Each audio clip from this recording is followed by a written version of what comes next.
Catus Maximus here again. We're actually getting towards the end of wrench reviews. I only have a few more videos and we'll move on to something else. Perhaps sockets.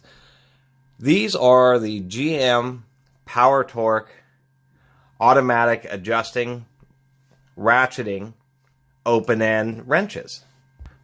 In the last decade or so, there's been a lot of different designs coming out attempting to make ratcheting open-end wrenches. I did do a review of the Aldens several videos ago, and they do work pretty nice, and they operate at 30 degrees. Although they can be a little fidgety, and then I saw these actually at O'Reilly's Auto Parts. So a little back history, GM has had some financial troubles, and it seems that part of them coming out of their financial troubles was them getting into branded power tool or hand tools. And I'm not exactly sure what the roots of that are. I'll find out and give you an update in future videos. But they have quite a bit of these different PowerTorque tools at O'Reilly's, and they actually seem pretty nice, and some are pretty innovative. Let's take a closer look. These are a nice true satin finish, like those Astros. And they actually appear to be pretty well made. I mean, they're not ugly. There isn't. They are, of course, laser etched, which is ever popular now. It does say that they're vanadium. And then they, of course, have the size ranges. And see, they all have these GM part numbers. A nice touch is having a hole to hang them from. And so how these work, and we'll just take a close look, is that they're spring-loaded. And how this is this handle, it's hard to see, but the bottom of this moving jaw has a notch cut in it. There's a little nub sticking off the end of the handle that interacts with that, and then there's a spring. So when you push it over, it opens. And so these are single direction where you have to put it on the fastener. Here we go.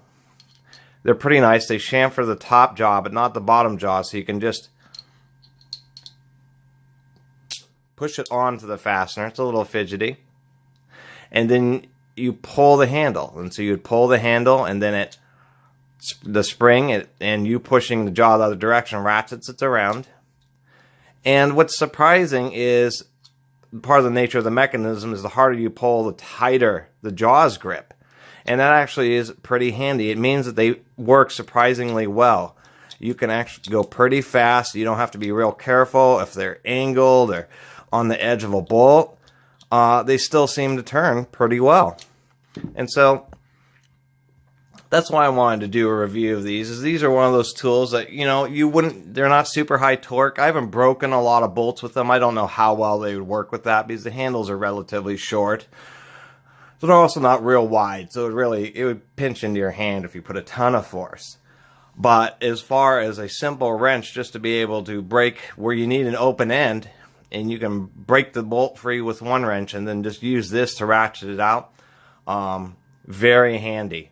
Very handy in odd size fasteners or even ones that are slightly rounded. The way it binds and tightens up, it really works pretty well on those kind of fasteners too. Just the nature of it, just wanting to clamp harder, the harder you pull it.